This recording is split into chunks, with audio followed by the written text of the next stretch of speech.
welcome to this training in goal setting and dream building, how to breathe. In this training, we'll be looking at the overview of the breathing cure, effects of breathing on the body, how to breathe, and testing your own breathing at home. A few pain and solutions that proper breathing will help you address.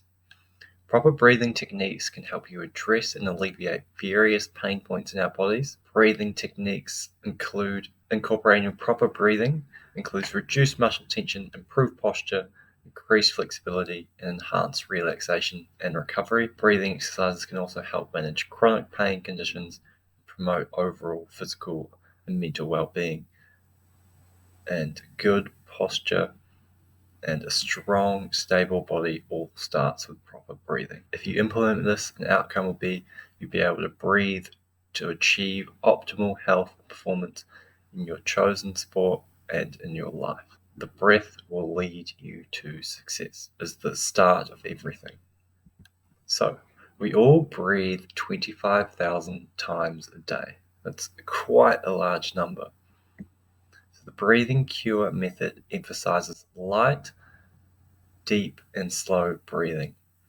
By practicing this technique, we can improve our lung capacity, reduce our stress, and enhance our overall health.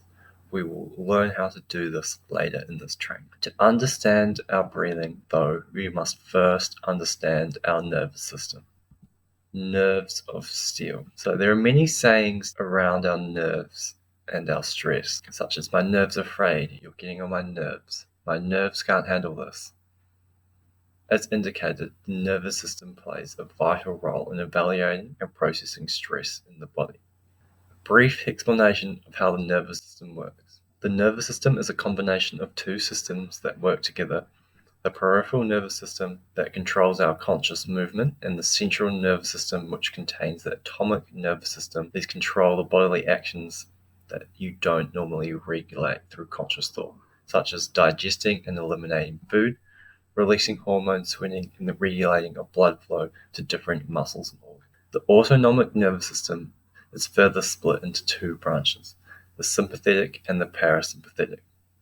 The sympathetic nervous system, or the SNS, produces the fight or flight response when activated, or whenever threatened.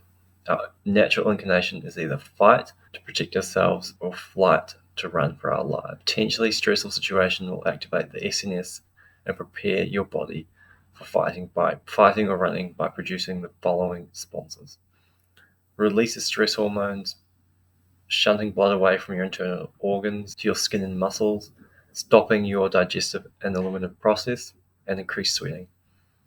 You probably experience these responses when suddenly faced with a frightening or challenging situation. The sympathetic nervous system also is referred to the tissue destructive system, so which means if you stay in this too long, the tissues in your body are just getting destroyed, and then your cortisol levels will go through the roof, which will lead to adrenal fatigue and then long-term chronic tiredness. While at the same time, our parasympathetic nervous system is suppressed when the SNS is activated too long.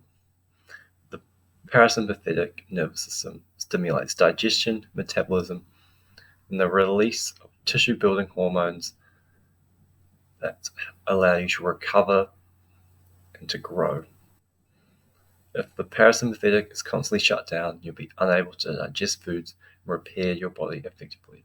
This overstimulation of the sympathetic nervous system is a common cause of many chronic fatigue, chronic diseases, and not to mention imbalances and distress in the body and the mind. And how does this relate to breathing? So the sympathetic nervous system is activated through mouth breathing, and the parasympathetic, the calming, relaxing system, is activated through nose breathing.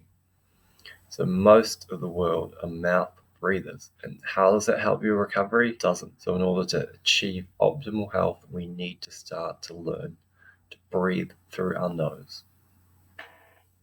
How to breathe. So in order to start with our nose breathing, so you want to breathe light through your nose as if you can't hear it. How to breathe.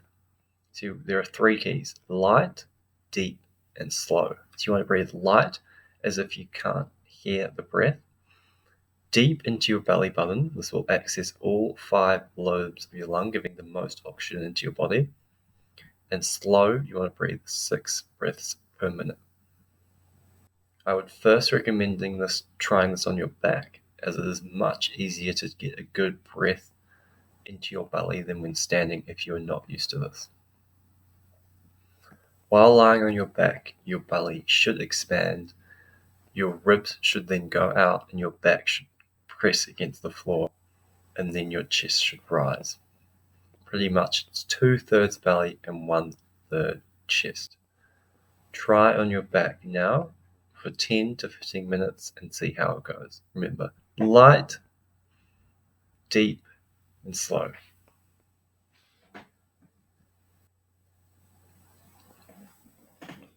Try on your back and then try it standing and walking around.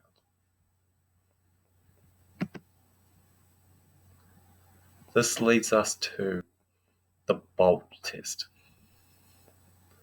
So anyway, as far back as 1975, researchers have noted that the length of time of a comfortable breath hold is served as a simple test to determine the relative breathing volume during rest and breathlessness during physical exercise.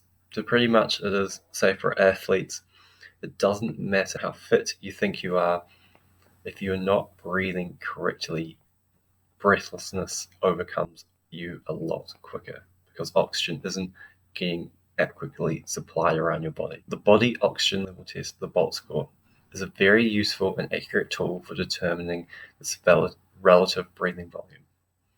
The ideal BOLT score for a healthy individual is 40 seconds. In the book entitled Exercise Physiology, Nutrition, and Human Performance by William McCardle and colleagues, they observed if a person holds their breath after normal exhalation, it takes approximately 40 seconds before the urge to breathe increases enough to inhale. In short, the lower your BOLT score, the greater the breathing volume, and the greater the breathing. In short, the lower your BOLT score, the greater your breathing volume has to be, meaning the more breathlessness you'll experience during exercise, as your body has to work harder to bring in more oxygen. So how does the BOLT score work? When you hold your breath, you prevent oxygen from entering your lungs and prevent excess carbon dioxide from being expelled into the atmosphere. As the breath hold continues, carbon dioxide accumulates in the lungs and the blood, oxygen levels slightly decrease. Since carbon dioxide is the primary stimulus for breathing, the length of your breath hold time is influenced by how much carbon dioxide you're able to tolerate. A strong body response to carbon dioxide means that your threshold will be reached sooner, resulting in a lower breath hold time. Conversely, if you have a good tolerance to CO2, your response to carbon dioxide will result in a higher breath hold time, as you won't be as quick to respond to it. When your BOLT score is lower, your breathing receptors are essentially very sensitive to carbon dioxide.